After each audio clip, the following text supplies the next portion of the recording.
রবীন্দ্রনাথ ঠাকুরের তিন সঙ্গী গল্পগ্রন্থের অন্তর্গত ছোট গল্প ল্যাবরেটরি।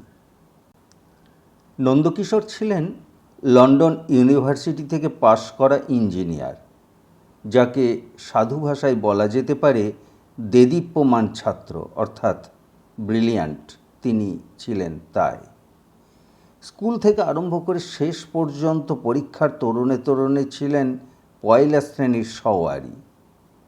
ওর বুদ্ধি ছিল ফলাও, ওর প্রয়োজন ছিল দরাজ, কিন্তু ওর অর্থ সম্বল ছিল আঁট মাপের। রেলওয়ে কোম্পানির দুটো বড় ব্রিজ তৈরি করার কাজের মধ্যে উনি ঢুকে পড়তে পেরেছিলেন। ও কাজের আয় ব্যয়ের বাড়তি পড়তি বিস্তর, কিন্তু দৃষ্টান্তটা সাধু নয়।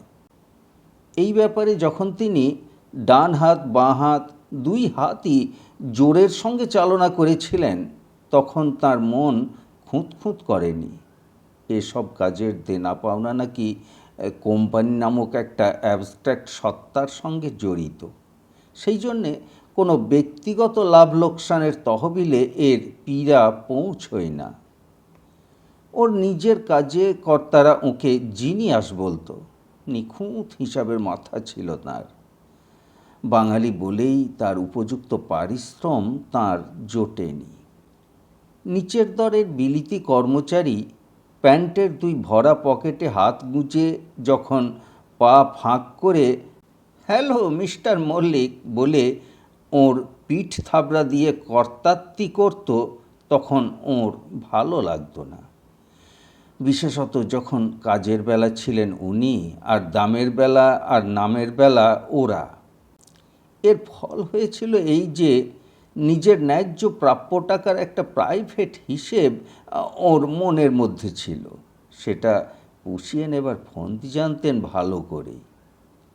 পাওনা এবং অপাওনার টাকা নিয়ে নন্দকিশোর কোনোদিন বাবুগিরি করেননি। থাকতেন শিকদারপাড়া গলির একটা 1.5 তলা বাড়িতে। কারখানা ঘরের দাগ দেওয়া কাপড় বদলাবার ওর সময় ছিল না। কেউ ঠাট্টা করলে বলতেন, মজুর মহারাজের তগমা পরা আমার এই সাজ। কিন্তু বৈজ্ঞানিক সংগ্রহ ও পরীক্ষার জন্যে বিশেষ করে তিনি বাড়ি বানিয়েছিলেন খুব মস্ত। এমন মশগুল ছিলেন নিজের শখ নিয়ে যে কানে উঠত না লোকেরা বলা বলি করছে, এত বড় ইমারতটা যে আকাশ ফুঁড়ে উঠল, আলাদিনের প্রদীপটা ছিল কোথায়? এক এক রকমের শখ মানুষকে পেয়ে বসে, সেটা মাতলামির মতো। হুঁশ থাকে না যে লোকে সন্দেহ করছে। লোকটা ছিল সৃষ্টি ছাড়া, ওর ছিল বিজ্ঞানের পাগলামি। ক্যাটালগের তালিকা ওল্টাতে ওল্টাতে ওর সমস্ত মন প্রাণ চৌকির 2 হাতা আঁকড়ে ধরে উঠত ঝেঁকে ঝেঁকে। জার্মানি থেকে, আমেরিকা থেকে এমন সব দামি দামি যন্ত্র আনাতেন যা ভারতবর্ষের বড় বড় বিশ্ববিদ্যালয়ে মেলে না। এই বিদ্যালভীর মনে সেই তো ছিল বেদনা। এই পোড়া দেশে জ্ঞানের ভোজের উচ্ছিষ্ট নিয়ে সস্তা দরের পাত পাড়া হয়। ওদের দেশে বড় বড় যন্ত্র ব্যবহারের যে সুযোগ আছে, আমাদের দেশে না থাকাতেই ছেলেরা টেক্সট বুকের শুকনো পাতা থেকে কেবল এঁটো কাটা হাতড়িয়ে বেড়ায়। উনি হেঁকে উঠে বলতেন, ক্ষমতা আছে আমাদের মগজে, অক্ষমতা আমাদের পকেটে। ছেলেদের জন্যে বিজ্ঞানের বড় রাস্তাটা খুলে দিতে হবে বেশ চওড়া করে। এই হলো ওর পণ। দুর্মূল্য যন্ত্র যত সংগ্রহ হতে লাগলো, ওর সহকর্মীদের ধর্মবোধ ততই অসহ্য হয়ে উঠল। এই সময়ে ওকে বিপদের মুখ থেকে বাঁচালেন বড় সাহেব। নন্দকিশোরের দক্ষতার উপর তার প্রচুর শ্রদ্ধা ছিল। তাছাড়াও রেলওয়ে কাজে মোটা মোটা মুঠোর অপসারণ দক্ষতার দৃষ্টান্ত তার জানা ছিল। চাকরি ছাড়তে হলো। সাহেবের আনুকূল্যে রেল কোম্পানির পুরনো লোহালক্কর সস্তা দামে কিনে নিয়ে কারখানা ফেঁদে বসলেন। তখন ইউরোপের প্রথম যুদ্ধের বাজার সরগরম। লোকটা অসামান্য কৌশলী। সেই বাজারে নতুন নতুন খালে নালায় তার মুনাফার টাকায় বান ডেকে এলো। এমন সময় আর একটা শখ পেয়ে বসলো ওকে। এক সময়ে নন্দকিশোর পাঞ্জাবে ছিলেন তার ব্যবসার তাগিদে। সেখানে জুটে গেল তার এক সঙ্গিনী। সকালে বারান্দায় বসে চা খাচ্ছিলেন। 20 বছরের মেয়েটি ঘাগরা দুলিয়ে অসংকোচে তার কাছে এসে উপস্থিত। জলজলে তার চোখ, ঠোঁটে একটি হাসি আছে যেন শান দেওয়া ছুরির মতো। সে ওর পায়ের কাছে ঘেঁষে এসে বললে, বাবুজি, আমি কয়দিন ধরে এখানে এসে দুবেলা তোমাকে দেখছি। আমার তাজ্জব লেগে গেছে। নন্দকিশোর হেসে বললেন, কেন, এখানে তোমাদের চিড়িয়াখানা নেই নাকি? সে বললে, চিড়িয়াখানার কোনো দরকার নেই। যাদের ভিতরে রাখবার তারা বাইরে সব ছাড়া আছে। আমি তাই মানুষ খুঁজছি। খুঁজে পেলে? নন্দকিশোরকে দেখিয়ে বললে, এই তো পেয়েছি।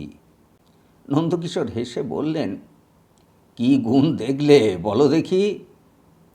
সে বললে, এখানকার বড় বড় সব শেঠজি, গলায় মোটা সোনার চেন, হাতে হীরার আংটি, তোমাকে ঘিরে এসেছিল।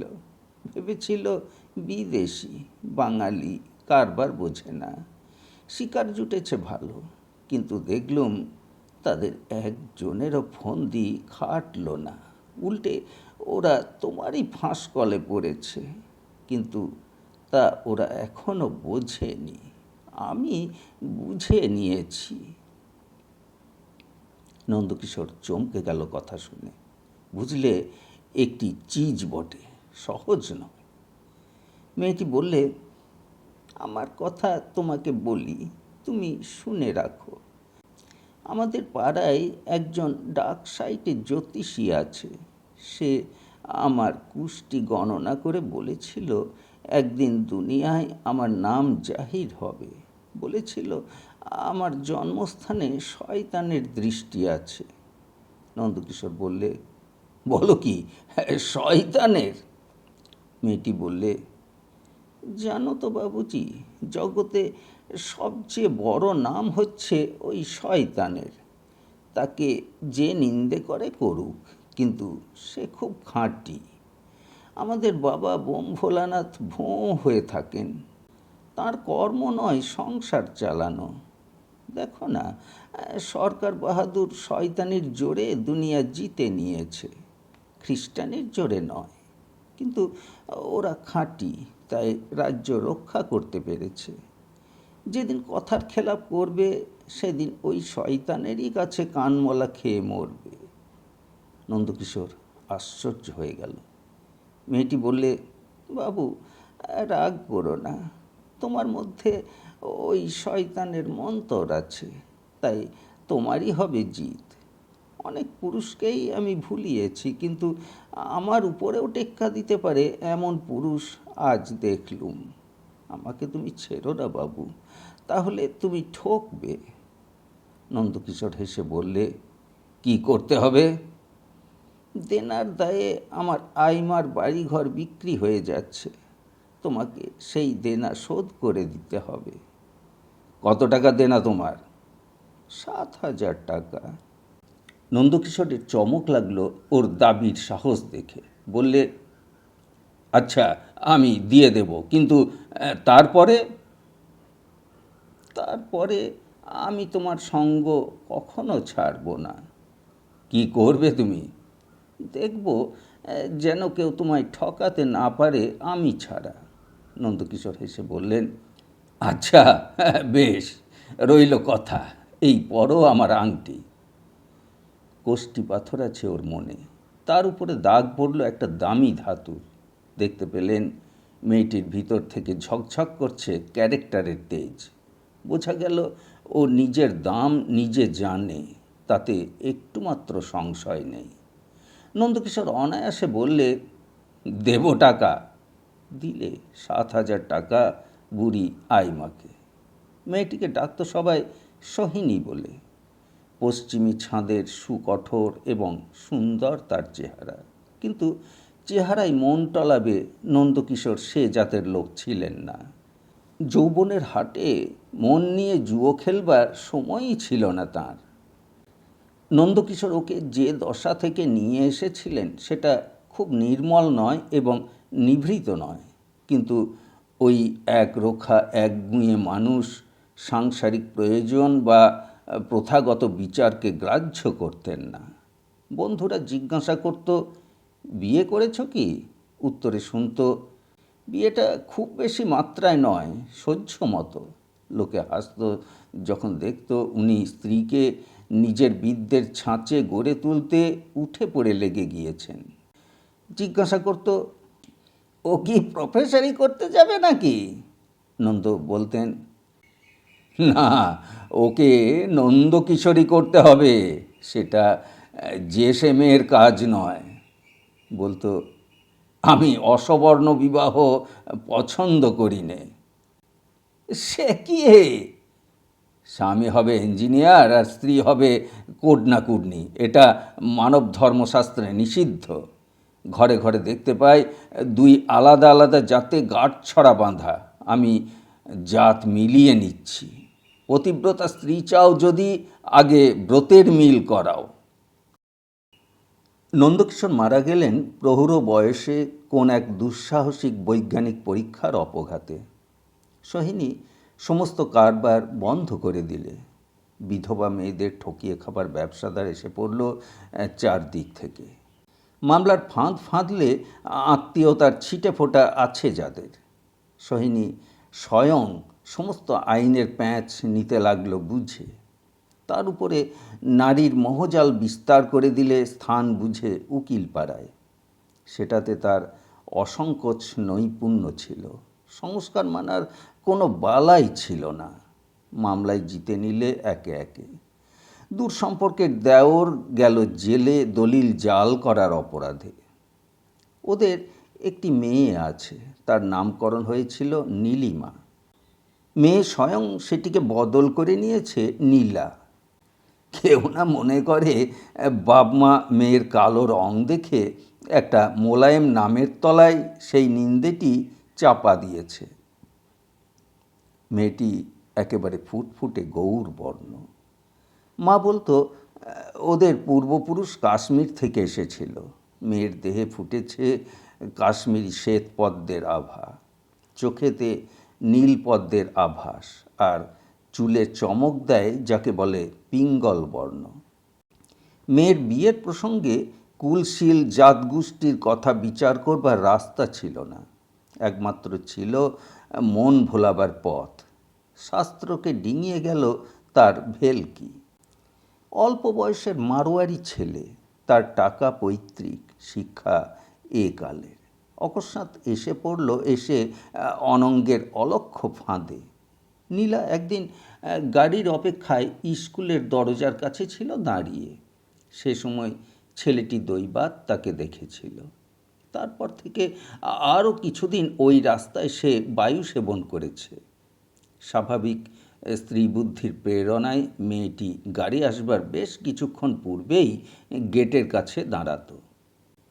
কেবল সেই মারোয়ারি ছেলে নয়, আরও 2-4 সম্প্রদায়ের যুবক ওইখানটায় অকারণ পদচারণার চর্চা করত। তার মধ্যে ওই ছেলেটি চোখ বুজে দিল ঝাঁপ ওর জালের মধ্যে, আর ফিরল না। সিভিল মতে বিয়ে করল সমাজের ওপারে। বেশি দিনের মেয়াদে নয়। তার ভাগ্যে বধূটি এলো প্রথমে, তারপরে দাম্পত্যের মাঝখানটাতে দাঁড়ি টানলে টাইফয়েড, তারপরে মুক্তি। সৃষ্টিতে অনাসৃষ্টিতে মিলিয়ে উপদ্রব চলতে লাগলো। মা দেখতে পায় তার মেয়ের ছটফটানি। মনে পড়ে নিজের প্রথম বয়সের জ্বালামুখীর অগ্নিচাঞ্চল্য। মন উদ্বিগ্ন হয়। খুব নিবিড় করে পড়াশোনার বেড়া ফাঁদতে থাকে। পুরুষ শিক্ষক রাখল না, একজন বিদুষীকে লাগিয়ে দিল ওর শিক্ষকতায়। নীলার যৌবনের আঁচ লাগত তারও মনে, তুলত তাকে তাতিয়ে অনির্দেশ্য কামনার তপ্ত বাষ্পে। মুগ্ধের দল ভিড় করে আসতে লাগলো এদিকে ওদিকে, কিন্তু দরওয়াজা বন্ধ। বন্ধুত্ব প্রয়াসিনীরা নিমন্ত্রণ করে চায়ে, টেনিসে, সিনেমায়, নিমন্ত্রণ পৌঁছায় না কোনো ঠিকানায়। অনেক লোভী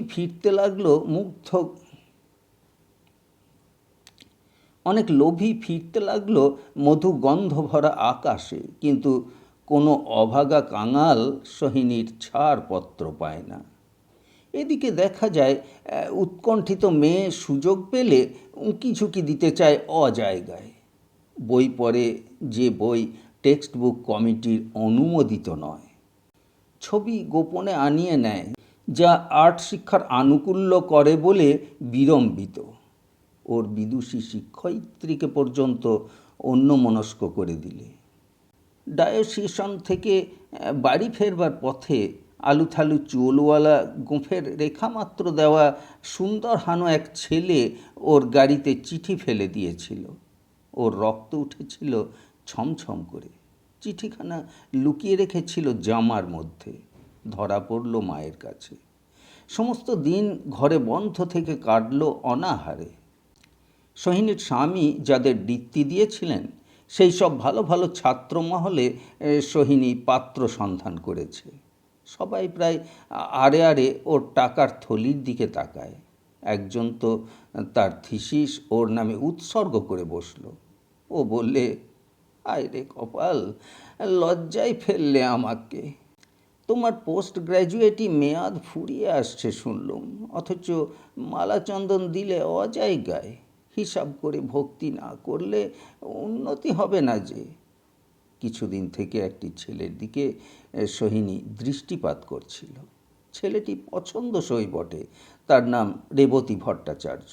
এরই মধ্যে সায়েন্সের ডাক্তার পদবিতে চড়ে বসেছে। ওর দুটো একটা লেখার যাচাই হয়ে গেছে বিদেশে। লোকের সঙ্গে মেলামেশা করবার কলাকৌশল সোহিনীর ভালোই জানা আছে। মনমতো চৌধুরী রেবতীর প্রথম দিককার অধ্যাপক। তাঁকে নিলে বশ করে কিছুদিন চায়ের সঙ্গে রুটি, টোস্ট, অমলেট, কখনো বা ইলিশ মাছের ডিমের বড়া খাইয়ে কথাটা পারলে। বললে, আপনি হয়তো ভাবছেন আমি আপনাকে বারে বারে চা খেতে ডাকি কেন। মিসেস মল্লিক, আমি তোমাকে নিশ্চয় বলতে পারি সেটা আমার দুর্ভাবনার বিষয় নয়। সোহিনী বললে, লোকে ভাবে আমরা বন্ধুত্ব করে থাকি স্বার্থের গরজে।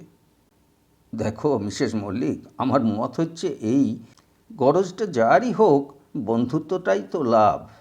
আর এই বা কম কথা কি, আমার মতো অধ্যাপককে দিয়েও কারো স্বার্থসিদ্ধি হতে পারে। এই যাত্রার বুদ্ধি কেতাবের বাইরে হাওয়া খেতে পায় না বলে ফ্যাকাশে হয়ে গেছে। আমার কথা শুনে তোমার হাসি পাচ্ছে দেখতে পাচ্ছি। দেখো, যদিও আমি মাস্টারি করি, তবু ঠাট্টাও করতে পারি।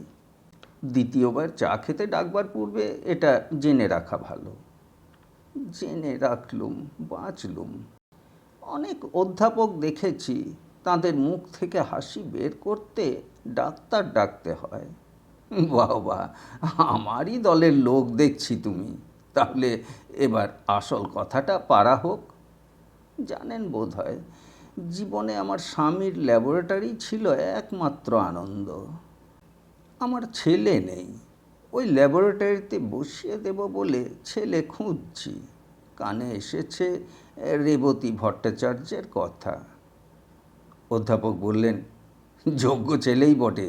তার যে লাইনের বিদ্যে, সেটাকে শেষ পর্যন্ত চালান করতে মাল মশলা কম লাগবে না। সোহিনী বললে, আমার হ্রাস করা টাকায় ছাতা পড়ে যাচ্ছে। আমার বয়সের বিধবা মেয়েরা ঠাকুর দেবতার দালালদের দালালি দিয়ে পরকালের দরজা ফাঁক করে নিতে চায়। আপনি শুনে হয়তো রাগ করবেন, আমি ওসব কিছুই বিশ্বাস করি না। চৌধুরী দুই চক্ষু বিস্ফারিত করে বললেন, তুমি তবে কি মানো? মানুষের মতো মানুষ যদি পাই, তবে তার সব পাওনা শোধ করে দিতে চাই যতদূর আমার সাধ্য আছে। এই আমার ধর্মকর্ম। চৌধুরী বললেন, ওরে, শিলা ভাসে জলে। মেয়েদের মধ্যেও দৈবাৎ কোথাও কোথাও বুদ্ধির প্রমাণ মেলে দেখছি। আমার একটি বিএসসি বোকা আছে। সেদিন হঠাৎ দেখি গুরুর পা ছুঁয়ে সে উল্টো ডিগবাজি খেলতে লেগেছে। মগজ থেকে বুদ্ধি যাচ্ছে উড়ে ফাটা শিমুলের তুলোর মতো। তা তোমার বাড়িতেই ওকে ল্যাবরেটরিতে বসিয়ে দিতে চাও? তফাতে আর কোথাও হলে হয় না? চৌধুরী মশাই, আপনি ভুল করবেন না। আমি মেয়ে মানুষ। এইখানেই, এই ল্যাবরেটরিতেই হয়েছে আমার স্বামীর সাধনা। তার ওই বেদির তলায় কোনো একজন যোগ্য লোককে বাতি জ্বালিয়ে রাখবার জন্যে যদি বসিয়ে দিতে পারি, তাহলে যেখানে থাকুন তার মন খুশি হবে। চৌধুরী বললেন, বাইজোভ, এতক্ষণে মেয়ে মানুষের গলার আওয়াজ পাওয়া যাচ্ছে। শুনতে খারাপ লাগলো না। একটা কথা জেনে রেখো, রেবতীকে যদি শেষ পর্যন্ত পুরোপুরি সাহায্য করতে চাও, তাহলে $1,00,000 লাইন পেরিয়ে যাবে। গেলেও আমার খুদকুঁড়ো কিছু বাকি থাকবে। কিন্তু পরলোকে যাকে খুশি করতে চাও, তার মেজাজ খারাপ হয়ে যাবে না তো? শুনেছি তারা ইচ্ছে করলে ঘাড়ে চড়ে লাফালাফি করতে পারেন। আপনি খবরের কাগজ পড়েন তো? মানুষ মারা গেলেই তার গুণাবলী প্যারাগ্রাফে প্যারাগ্রাফে ছাপিয়ে পড়তে থাকে। সেই মৃত মানুষের বদান্যতার পরে ভরসা করলে তো দোষ নেই।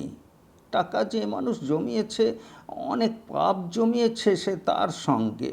আমরা আমরা কি করতে আছি যদি থলি ঝেড়ে স্বামীর পাপ হালকা করতে না পারি? যাগ্গে টাকা, আমার টাকার দরকার নেই। অধ্যাপক উত্তেজিত হয়ে বলে উঠলেন, কি আর বলবো তোমাকে? খনি থেকে সোনা ওঠে, সে খাঁটি সোনা, যদিও তাতে মিশেল থাকে অনেক কিছু। তুমি সেই ছদ্মবেশী সোনার ঢেলা। চিনেছি তোমাকে। এখন কি করতে হবে বলো? ওই ছেলেটিকে রাজি করিয়ে দিন। চেষ্টা করব, কিন্তু কাজটা খুব সহজ নয়। আর কেউ হলে তোমার দান লাফিয়ে নিত। কোথায় বাজছে বলুন? শিশুকাল থেকে একটি মেয়ে গ্রহ ওর কুষ্টি দখল করে বসেছে। রাস্তা আগলে রয়েছে অটল অবুদ্ধি। বলেন কি? পুরুষ মানুষ। দেখো মিসেস মল্লিক, রাগ করবে কাকে নিয়ে? জানো ম্যাট্রিয়ার্কাল সমাজ কাকে বলে? যে সমাজে মেয়েরাই হচ্ছে পুরুষের সেরা।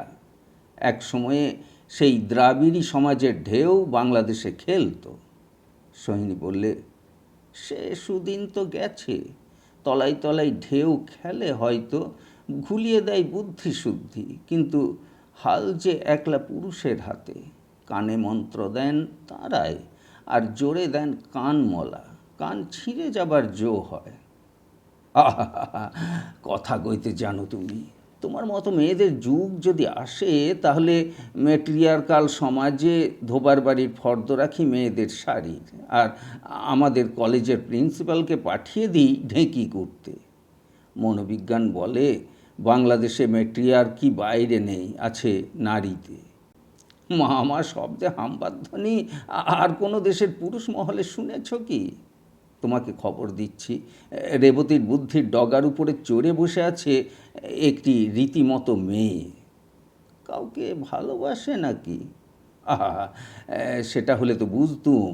ওর শিরায় প্রাণ করছে ধুক ধুক। যুবতীর হাতে বুদ্ধি খোয়াবার বায়না নিয়েই তো এসেছে। এই তো সেই বয়স। তা না হয়ে এই কাঁচা বয়সে ও যে এক মালা জপকারিনীর হাতে মালার গুটি বনে গেছে। ওকে বাঁচাবে কিসে? না যৌবন, না বুদ্ধি, না বিজ্ঞান।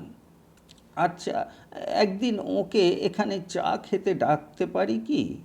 আমাদের মতো অসুচির ঘরে খাবেন তো? অসুচি না খাই তো ওকে আছড়ে আছড়ে এমনি সূচি করে নেব যে বামনায়ের দাগ থাকবে না ওর মজ্জায়। একটা কথা জিজ্ঞাসা করি, তোমার নাকি একটি সুন্দরী মেয়ে আছে? আছে, পোড়া কপালি সুন্দরীও বটে, তা কি করব বলুন? না না, আমাকে ভুল করো না। আমার কথা যদি বলো, সুন্দরী মেয়ে আমি পছন্দই করি, ওটা আমার একটা রোগ বললেই হয়। কিন্তু আত্মীয়রা বেরসিক, ভয় পেয়ে যাবে। ভয় নেই, আমি নিজের জাতেই মেয়ের বিয়ে দেব ঠিক করেছি। এটা একেবারে বানানো কথা। তুমি নিজে তো বেজাতে বিয়ে করেছো। নাকাল হয়েছি কম নয়, বিষয়ের দখল নিয়ে মামলা করতে হয়েছে বিস্তর। যে করে জিতেছি সেটা বলবার কথা নয়। শুনেছি কিছু কিছু বিপক্ষ পক্ষের আর্টিকেলড ক্লার্ক নিয়ে তোমার নামে গুজব রটেছিল।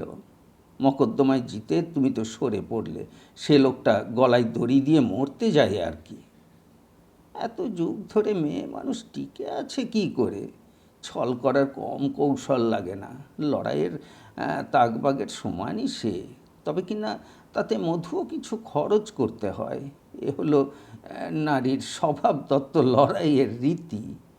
ওই দেখো, আবার তুমি আমাকে ভুল করছো। আমরা বিজ্ঞানী, আমরা বিচারক নই। স্বভাবের খেলা আমরা নিষ্কামভাবে দেখে যাই, সে খেলার যা ফল হবার তা ফলতে থাকে। তোমার বেলায় ফলটা বেশ হিসেব মতোই ফলেছিল। বলেছিলুম, ধন্য মেয়ে তুমি।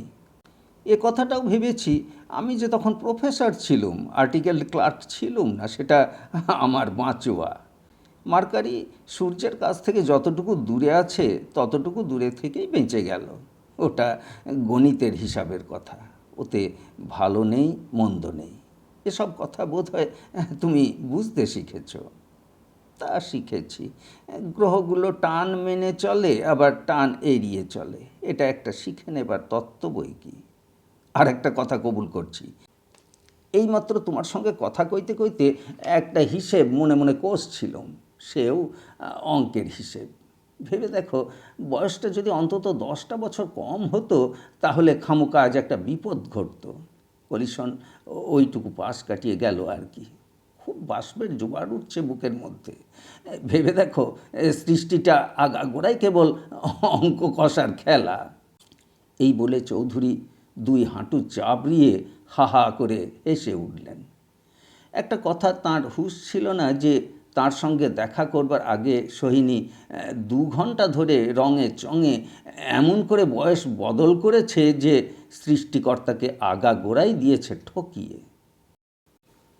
পরের দিন অধ্যাপক এসে দেখলেন সোহিনী রোঁয়া ওঠা হাড় বের করা একটা কুকুরকে স্নান করিয়ে তোয়ালে দিয়ে তার গা মুছিয়ে দিচ্ছে। চৌধুরী জিজ্ঞেস করলেন, এই অপয়মন্তটাকে এত সম্মান কেন? ওকে বাঁচিয়েছি বলে। পা ভেঙেছিল মোটরের তলায় পড়ে, আমি সারিয়ে তুলেছি ব্যান্ডেজ বেঁধে। এখন ওর প্রাণটার মধ্যে আমারও শেয়ার আছে। রোজ রোজ ওই অলক্ষণের চেহারা দেখে মন খারাপ হয়ে যাবে না? চেহারা দেখবার জন্যে ওকে তো রাখিনি। মরতে মরতে এই যে ও সেরে উঠছে, এটা দেখতে আমার ভালো লাগে। ওই প্রাণীর বেঁচে থাকবার দরকারটা যখন দিনে দিনে মিটিয়ে দিই, তখন ধর্মকর্ম করতে ছাগলছানার গলায় দড়ি বেঁধে আমাকে কালীতলায় দৌড়তে হয় না। তোমাদের বায়োলজির ল্যাবরেটরির কানাখোঁড়া কুকুর খরগোশগুলোর জন্যে আমি একটা হাসপাতাল বানাবো স্থির করেছি। মিসেস মল্লিক, তোমাকে যতই দেখছি তাক লাগছে। আরও বেশি দেখলে ওটার উপশম হবে। রেবতীবাবুর খবর দেবেন বলেছিলেন, সেটা আরম্ভ করে দিন। আমার এক দূর সম্পর্কে ওদের যোগ আছে, তাই ওদের ঘরের খবর জানি। রেবতীকে জন্ম দিয়েই ওর মা যান মারা। বরাবর ও পিসির হাতে মানুষ। ওর পিসির আচার নিষ্ঠা একেবারে নিরেট। এতটুকু খুঁত নিয়ে ওর খুঁতখুঁতুনি সংসারকে অতিষ্ঠ করে তুলত। তাকে ভয় না করত এমন লোক ছিল না পরিবারে। ওর হাতে রেবতীর পৌরুষ গেল ছাতু হয়ে। স্কুল থেকে ফিরতে 5 মিনিট দেরি হলে 25 মিনিট লাগতো তার জবাবদিহি করতে। সোহিনী বললে, আমি তো জানি পুরুষরা করবে শাসন, মেয়েরা দেবে আদর, তবেই ওজন ঠিক থাকে। অধ্যাপক বললেন, ওজন ঠিক রেখে চলা মরালগামিনীদের ধাতে নেই। ওরা এদিকে ঝুঁকবে ওদিকে ঝুঁকবে। কিছু মনে করো না মিসেস মল্লিক, ওদের মধ্যেও দৈবাত মেলে যারা খাড়া রাখে মাথা, চলে সোজা চালে, যেমন আর বলতে হবে না, কিন্তু আমার মধ্যেও শিকড়ের দিকে মেয়ে মানুষ যথেষ্ট আছে। কি ঝোঁকে পেয়েছে দেখছেন না, ছেলে ধরা ঝোঁক, নইলে আপনাকে বিরক্ত করতেম কি? দেখো, বারবার ওই কথাটা বলো না। জেনে রেখো, আজ ক্লাসের জন্যে তৈরি না হয়েই চলে এসেছি। কর্তব্যের গাফিলি এতই ভালো লাগছে। বোধহয় মেয়ে যাত্রার পরেই আপনার বিশেষ একটু কৃপা আছে। একটুও অসম্ভব নয়, কিন্তু তার মধ্যেও তো ইতর বিশেষ আছে। যা হোক, সে কথাটা পরে হবে। সোহিনী হেসে বললে, পরে না হলেও চলবে, আপাতত যে কথাটা উঠেছে শেষ করে দিন। রেবতীবাবুর এত উন্নতি হলো কী করে? যা হতে পারতো তার তুলনায় কিছুই হয়নি। একটা রিসার্চের কাজে ওর বিশেষ দরকার হয়েছিল উঁচু পাহাড়ে যাবার। ঠিক করেছিল যাবে বদ্রিকাশ্রমে। আরে সর্বনাশ! পিসি তো ছিল এক পিসি, সে বুড়ি মরবে তো মরুক ওই বদ্রিকারই রাস্তায়। পিসি বললে, আমি যতদিন বেঁচে আছি পাহাড় পর্বত চলবে না। কাজেই তখন থেকে এক মনে যা কামনা করছি সে মুখ ফুটে বলবার নয়। থাকবে সে কথা। কিন্তু শুধু পিসিমাদের দোষ দিলে চলবে কেন? মায়ের দুলাল ভাইপোদের হার বুঝি কোনো কালে পাকবে না? সে তো পূর্বেই বলেছি, মেট্রিয়ার্কি রক্তের মধ্যে হামবাধ্বনি জাগিয়ে তোলে, হতবুদ্ধি হয়ে যায় বৎসেরা। আফসোসের কথা কি আর বলবো, এ তো হলো নম্বর 1। তারপরে রেবতী যখন সরকারের বৃত্তি নিয়ে কেমব্রিজে যাবে স্থির হলো, আবার এসে পড়ল সেই পিসিমা হাউ হাউ শব্দে। তার বিশ্বাস ও চলেছে মেম সাহেব বিয়ে করতে। আমি বললুম, না হয় করলো বিয়ে। সর্বনাশ! কথাটা আন্দাজে ছিল, এবার যেন পাকা হয়ে দেখা গেল। পিসি বললে, ছেলে যদি বিলেতে যায় তাহলে গলায় দড়ি দিয়ে মরব। কোন দেবতার দোহাই পারলে পাকানো হবে দড়িটা নাস্তিক আমি জানি নে, তাই দড়িটা বাজারে মিলল না। রেবতীকে খুব খানিকটা গাল দিলুম, বললুম স্টুপিড, বললুম ডান্স, বললুম ইমবেসিল, ব্যাস ওইখানেই খতম। রেবু এখন ভারতীয় ঘানিতে ফোঁটা ফোঁটা তেল বের করছেন। সোহিনী অস্থির হয়ে বলে উঠল, দেয়ালে মাথা ঠুকে মরতে ইচ্ছে করছে। একটা মেয়ে রেবতীকে তলিয়ে দিয়েছে, আর একটা মেয়ে তাকে টেনে তুলবে ডাঙায়। এই হলো আমার পণ। স্পষ্ট কথা বলি ম্যাডাম, জানোয়ারগুলোকে শিঙে ধরে তলিয়ে দেবার হাত তোমার পাকা, লেজে ধরে তাদের উপরে তোলবার হাত তেমন দুরস্ত হয়নি। তা এখন থেকে অভ্যাসটা শুরু হোক। একটা কথা জিজ্ঞাসা করি, সায়েন্সে এত উৎসাহ তোমার এলো কোথা থেকে? সকল রকম সায়েন্সেই সারা জীবন আমার স্বামীর মন ছিল মেতে। তার নেশা ছিল বর্মা চুরুট আর ল্যাবরেটরি। আমাকে চুরুট ধরিয়ে প্রায় বর্মিজ মেয়ে বানিয়ে তুলেছিলেন। ছেড়ে দিলুম, দেখলুম পুরুষদের চোখে খটকা লাগে। তার আর এক নেশা আমার উপর দিয়ে জমিয়েছিলেন। পুরুষরা মেয়েদের মজায় বোকা বানিয়ে, উনি আমাকে মজিয়েছিলেন বিদ্যে দিয়ে দিন রাত। দেখুন চৌধুরী মশাই, স্বামীর দুর্বলতা স্ত্রীর কাছে ঢাকা থাকে না, কিন্তু আমি ওর মধ্যে কোনোখানে খাদ দেখতে পাইনি। কাছে থেকে যখন দেখতুম, দেখেছি উনি বড়। আজ দূর থেকে দেখি উনি আরও বড়। চৌধুরী জিজ্ঞেস করলেন, কোনখানে সবচেয়ে তাকে বড় ঠেকছে? বলবো, উনি বিদ্বান বলে নয়, বিদ্যার পরে ওর নিষ্কাম ভক্তি ছিল বলে। উনি একটা পুজোর আলো পুজোর হাওয়ার মধ্যে ছিলেন। আমরা মেয়েরা দেখবার ছোঁবার মতো জিনিস না পেলে পুজো করবার থই পাই না। তাঁর এই ল্যাবরেটরি আমার পুজোর দেবতা হয়েছে। ইচ্ছে করে এখানে মাঝে মাঝে ধূপধুনো জ্বালিয়ে শাঁখ ঘণ্টা বাজায়। ভয় করি আমার স্বামীর ঘৃণাকে। তাঁর দৈনিক যখন পুজো ছিল, এই সব যন্ত্রতন্ত্র ঘিরে জমত কলেজের ছাত্রেরা, শিক্ষা নিত তাঁর কাছ থেকে, আর আমিও বসে যেতুম। ছেলেগুলো সায়েন্সে মন দিতে পারত কি? যারা পারত তাদেরই বাছাই হয়ে যেত। এমন সব ছেলে দেখেছি যারা সত্যকার বৈরাগী। আবার দেখেছি কেউ কেউ নোট নেবার ছলে একেবারে পাশের ঠিকানায় চিঠি লিখে সাহিত্য চর্চা করত। কেমন লাগতো? সত্যি কথা বলবো, খারাপ লাগতো না। স্বামী চলে যেতেন কাজে, ভাবুকদের মন আশেপাশে ঘুরঘুর করতো। কিছু মনে করো না, আমি সাইকোলজি স্টাডি করে থাকি। জিজ্ঞাসা করি, ওরা কিছু ফল পেত কি? বলতে ইচ্ছে করে না, নোংরা আমি। দু চারজনের সঙ্গে জানাশোনা হয়েছে যাদের কথা মনে পড়লে আজও মনের মধ্যে মুচড়িয়ে ওঠে। দু চারজন? মন যে লোভী, মাংস মজ্জার নিচে লোভের চাপা আগুন সে লুকিয়ে রেখে দেয়, খোঁচা পেলে জ্বলে ওঠে। আমি তো গোড়াতেই নাম ডুবিয়েছি। সত্যি কথা বলতে আমার বাধে না। আজন্ম তপস্বিনী নই আমরা। ফরং করতে করতে প্রাণ বেরিয়ে গেল মেয়েদের। দ্রৌপদী কুন্তীদের সেজে বসতে হয় সীতা সাবিত্রী। একটা কথা বলি আপনাকে চৌধুরী মশাই, মনে রাখবেন, ছেলেবেলা থেকে ভালো মন্দ বোধ আমার স্পষ্ট ছিল না। কোনো গুরু আমায় তা শিক্ষা দেননি। তাই মন্দের মাঝে আমি ঝাঁপ দিয়েছি সহজে, পারও হয়ে গেছি সহজে। গায়ে আমার দাগ লেগেছে, কিন্তু মনে ছাপ লাগেনি।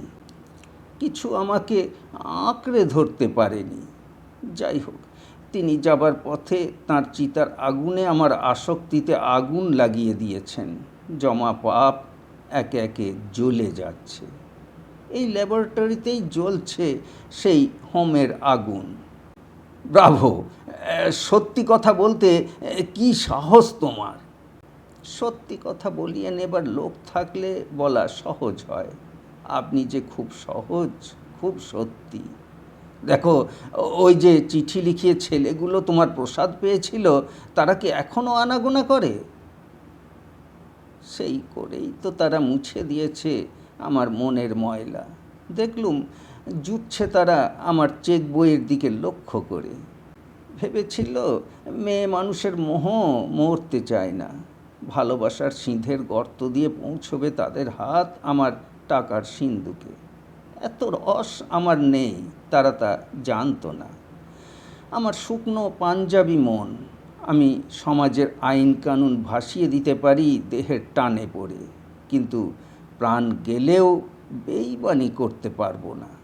আমার ল্যাবরেটরির এক পয়সাও তারা খসাতে পারেনি।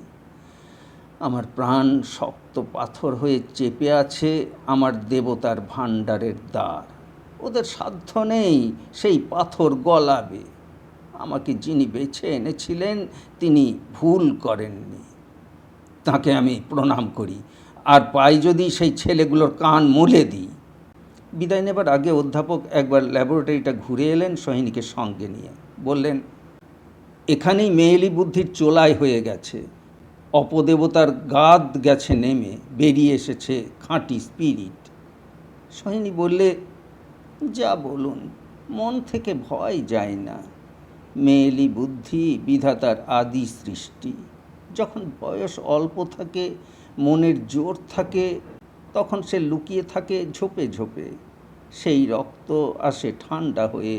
বেরিয়ে আসেন সনাতনী পিসিমা। তার আগেই আমার মরবার ইচ্ছে রইল। অধ্যাপক বললেন, ভয় নেই তোমার, আমি বলছি তুমি সজ্ঞানে মরবে। সাদা শাড়ি পরে মাথায় কাঁচা পাকা চুলে পাউডার মেখে সোহিনী মুখের উপর একটি সূচি সাত্ত্বিক আভা মেজে তুললে।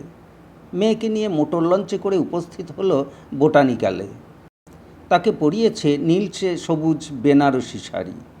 ভিতর থেকে দেখা যায় বাসন্তী রঙের কাঁচুলি। কপালে তার কুমকুমের ফোঁটা, সূক্ষ্ম একটু কাজলের রেখা চোখে।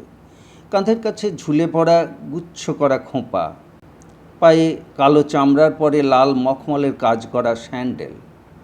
যে আকাশনিম বিথিকার তলায় রেবতী রবিবার কাটায়, আগে থাকতে সংবাদ নিয়ে সোহিনী সেইখানেই এসে তাকে ধরলে। প্রণাম করলে একেবারে তার পায়ে মাথা রেখে। বিষম ব্যস্ত হয়ে উঠল রেবতী। সোহিনী বললে, কিছু মনে করো না বাবা, তুমি ব্রাহ্মণের ছেলে, আমি ছত্রীর মেয়ে। চৌধুরী মশাইয়ের কাছে আমার কথা শুনে থাকবে। শুনেছি, কিন্তু এখানে আপনাকে বসাবো কোথায়? এই যে রয়েছে সবুজ তাজা ঘাস, এমন আসন কোথায় পাওয়া যায়? ভাবছো বোধহয় এখানে আমি কি করতে এসেছি। এসেছি আমার ব্রত উদযাপন করতে। তোমার মতো ব্রাহ্মণ তো খুঁজে পাবো না। রেবতী আশ্চর্য হয়ে বললে, আমার মতো ব্রাহ্মণ? তা না তো কি। আমার গুরু বলেছেন, এখনকার কালের সব সেরা যে বিদ্যা, তাতেই যাঁর দখল, তিনিই সেরা ব্রাহ্মণ। রেবতী অপ্রস্তুত হয়ে বললে, আমার বাবা করতেন যজন যাজন, আমি মন্ত্রতন্ত্র কিচ্ছু জানি নে। বলো কি, তুমি যে মন্ত্র শিখেছ সেই মন্ত্রে জগৎ হয়েছে মানুষের বশ। তুমি ভাবছো মেয়ে মানুষের মুখে এসব কথা এলো কোথা থেকে? পেয়েছি পুরুষের মতো পুরুষের মুখ থেকে। তিনি আমার স্বামী। যেখানে তাঁর সাধনার পীঠস্থান ছিল, কথা দাও বাবা, সেখানে তোমাকে যেতে হবে। কাল সকালে আমার ছুটি আছে, যাব। তোমার দেখছি গাছপালার শখ, বড় আনন্দ হলো। গাছপালার খোঁজে আমার স্বামী গিয়েছিলেন বর্মায়, আমি তার সঙ্গ ছাড়িনি। সঙ্গ ছাড়েনি, কিন্তু সায়েন্সের চর্চায় নয়। নিজের ভিতর থেকে যে গাদূর্থ ফুটে স্বামীর চরিত্রের মধ্যেও সেটা অনুমান না করে থাকতে পারত না। সন্দেহের সংস্কার ছিল ওর হাতে হাতে। একসময় নন্দকিশোরের যখন গুরুতর পীড়া হয়েছিল, তিনি স্ত্রীকে বলেছিলেন, মরবার একমাত্র আরাম এই যে সেখান থেকে তুমি আমাকে খুঁজে বের করে ফিরিয়ে আনতে পারবে না। সোহিনী বললে, সঙ্গে যেতে পারি তো। নন্দকিশোর হেসে বললেন, সর্বনাশ। সোহিনী রেবতীকে বললে, বর্মা থেকে আসবার সময় এনেছিলুম এক গাছের চারা। বর্মিজরা তাকে বলে কোজাই টানিয়াং। চমৎকার ফুলের শোভা, কিন্তু কিছুতেই বাঁচাতে পারলুম না। আজ সকালে স্বামীর লাইব্রেরি ঘেঁটে এ নাম সোহিনী প্রথম বের করেছে। গাছটা চোখেও দেখেনি। বিদ্যার জাল ফেলে বিদ্বানকে টানতে চায়। অবাক হলো রেবতী। জিজ্ঞেস করলে, এর ল্যাটিন নামটা কি জানেন? সোহিনী অনায়াসে বলে দিলে, তাকে বলে মিলেটিয়া। বললে, আমার স্বামী সহজে কিছু মানতেন না, তবু তাঁর একটা অন্ধ বিশ্বাস ছিল, ফলে ফুলে প্রকৃতির মধ্যে যা কিছু আছে সুন্দর, মেয়েরা বিশেষ অবস্থায় তার দিকে একান্ত করে যদি মন রাখে, তাহলে সন্তানরা সুন্দর হয়ে জন্মাবেই। এ কথা তুমি বিশ্বাস করো কি? বলা বাহুল্য, এটা নন্দকিশোরের মত নয়। রেবতী মাথা চুলকিয়ে বললে, যথোচিত প্রমাণ তো এখনো জড়ো হয়নি। সোহিনী বললে, অন্তত একটা প্রমাণ পেয়েছি আমার আপন ঘরেই। আমার মেয়ে এমন আশ্চর্য রূপ পেল কোথা থেকে? বসন্তের ফুলের যেন। থাক, নিজের চোখে দেখলেই বুঝতে পারবে। দেখবার জন্য উৎসুক হয়ে উঠল রেবতী। নাট্যের কোনো সরঞ্জাম বাকি ছিল না। সোহিনী তার রাঁধুনি বামুনকে সাজিয়ে এনেছে পূজারী বামুনের বেশে। পরনে চেলি, কপালে ফোঁটা তিলক, টিকিতে ফুল বাঁধা, বেলের আঠাই মাজা মোটা পইতে গলায়। তাকে ডেকে বললে, ঠাকুর, সময় তো হলো, নীলুকে এবার ডেকে নিয়ে এসো। নীলাকে তার মা বসিয়ে রেখেছিল স্টিম লঞ্চে। ঠিক ছিল ডালি হাতে সে উঠে আসবে। বেশ খানিকক্ষণ তাকে দেখা যাবে সকালবেলার ছায়ায় আলোয়। ইতিমধ্যে রেবতীকে সোহিনী তন্ন তন্ন করে দেখে নিতে লাগলো। রং মসৃণ শ্যামবর্ণ, একটু হলদের আভা আছে। কপাল চওড়া, চুলগুলো আঙুল বুলিয়ে বুলিয়ে উপরে তোলা। চোখ বড় নয়, কিন্তু তাতে দৃষ্টিশক্তির স্বচ্ছ আলো জ্বলজ্বল করছে। মুখের মধ্যে সেইটেই সকলের চেয়ে চোখে পড়ে। নিচে মুখের বেরটা মেয়েলি ধাঁচের মোলায়েম। রেবতীর সম্বন্ধে ও যত খবর জোগাড় করেছে, তার মধ্যে ও বিশেষ করে লক্ষ্য করেছে একটা কথা। ছেলেবেলাকার বন্ধুদের ওর উপরে ছিল কান্নাকাটি জড়ানো সেন্টিমেন্টাল ভালোবাসা। ওর মুখে যে একটা দুর্বল মাধুর্য ছিল, তাতে পুরুষ বালকদের মনে মোহ আনতে পারত। সোহিনীর মনে খটকা লাগলো। ওর বিশ্বাস, মেয়েদের মনকে নোংরের মতো শক্ত করে আঁকড়ে ধরার জন্যে পুরুষের ভালো দেখতে হওয়ার দরকারই করে না। বুদ্ধিবিদ্যেটাও গৌণ। আসল দরকার পৌরুষের ম্যাগনেটিজম, সেটা তার স্নায়ুর পেশির ভিতরকার বেতার বার্তার মতো প্রকাশ পেতে থাকে কামনার অকথিত স্পর্ধা রূপে। মনে পড়ল নিজের প্রথম বয়সের রসন্মত্ততার ইতিহাস। ও যাকে টেনেছিল কিংবা যে টেনেছিল ওকে, তার না ছিল রূপ, না ছিল বিদ্যা, না ছিল বংশগৌরব, কিন্তু কি একটা অদৃশ্য তাপের বিকিরণ ছিল যার অলক্ষ্য সংস্পর্শে সমস্ত দেহ মন দিয়ে ও তাকে অত্যন্ত করে অনুভব করেছিল পুরুষ মানুষ বলে। নীলার জীবনে কখন এক সময়ে সেই অনিবার্য আলোড়নের আরম্ভ হবে, এই ভাবনা তাকে স্থির থাকতে দিত না। যৌবনের শেষ দশাই সকলের চেয়ে বিপদের দশা। সেই সময়টাতে সোহিনীকে অনেকখানি ভুলিয়ে রেখেছিল নিরবকাশ জ্ঞানের চর্চায়, কিন্তু দৈবাৎ সোহিনীর মনের জমি ছিল স্বভাবত উর্বরা। কিন্তু যে জ্ঞান নৈর্বক্তিক, সব মেয়ের তার প্রতি টান থাকে না। নীলার মনে আলো পৌঁছয় না। নদীর ঘাট থেকে আস্তে আস্তে দেখা দিল নীলা। রোদ্দুর পড়েছে তার কপালে, তার চুলে। বেনারসি শাড়ির উপরে জরির রশ্মি ঝলমল করে উঠছে। রেবতীর দৃষ্টি এক মুহূর্তের মধ্যে ওকে ব্যক্ত করে দেখে নিলে। চোখ নামিয়ে নিল পরক্ষণেই। ছেলেবেলা থেকে তার এই শিক্ষা, যে সুন্দরী মেয়ে মহামায়ার মনোহারিণী লীলা তাকে আড়াল করে রেখেছে পিসির তর্জনী। তাই যখন সুযোগ ঘটে তখন দৃষ্টির অমৃত ওকে তাড়াতাড়ি এক চুমুকে গিলতে হয়। মনে মনে রেবতীকে ধিক্কার দিয়ে সোহিনী বললে, দেখো দেখো, একবার চেয়ে দেখো। রেবতী চমকে উঠে চোখ তুলে চাইলে। সোহিনী বললে, দেখো তো ডক্টর অফ সায়েন্স, ওর শাড়ির রঙের সঙ্গে পাতার রঙের কি চমৎকার মিল হয়েছে। রেবতী সসংকোচে বললে, চমৎকার। সোহিনী মনে মনে বললে, না, আর পারা গেল না। আবার বললে, ভিতরে বাসন্তী রং উঁকি মারছে, উপরে সবজে নীল, কোন ফুলের সঙ্গে মেলে বলো দেখি।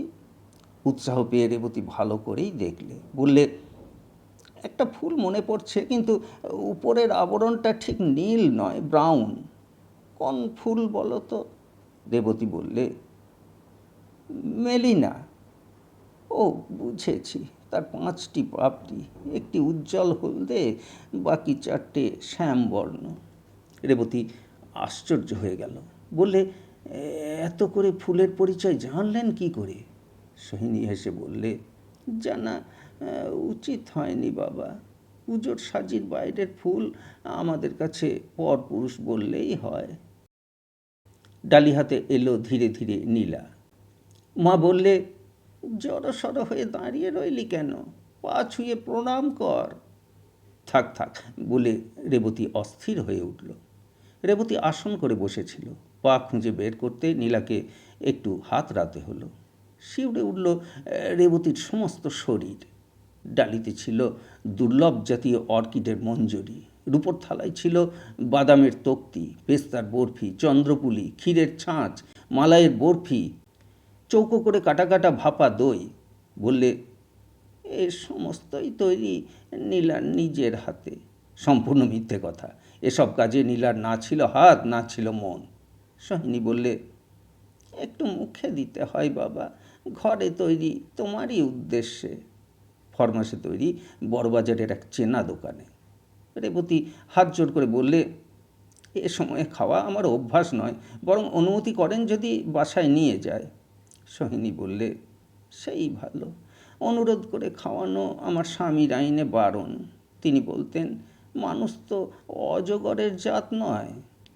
একটা বড় টিফিন ক্যারিয়ারে থাকে থাকে সোহিনী খাবার সাজিয়ে দিলে। নীলাকে বলল, দে তোমার সাজিতে ফুলগুলি ভালো করে সাজিয়ে, এক জাতের সঙ্গে আর এক জাত মিশিয়ে দিস নে যেন। আর তোর খোপা ঘিরে ওই যে সিল্কের রুমাল জড়িয়েছিস, ওটা পেতে দিস ফুলগুলির উপরে। বিজ্ঞানীর চোখে আর্ট পিপাসুর দৃষ্টি উঠল উৎসুক হয়ে। এ যে প্রাকৃত জগতের মাপ ওজনের বাইরেকার জিনিস। নানা রঙের ফুলগুলির মধ্যে নীলার সুঠাম আঙুল সাজাবার লয় রেখে নানা ভঙ্গিতে চলছিল। রেবতীর চোখ ফেরানো দায় হলো।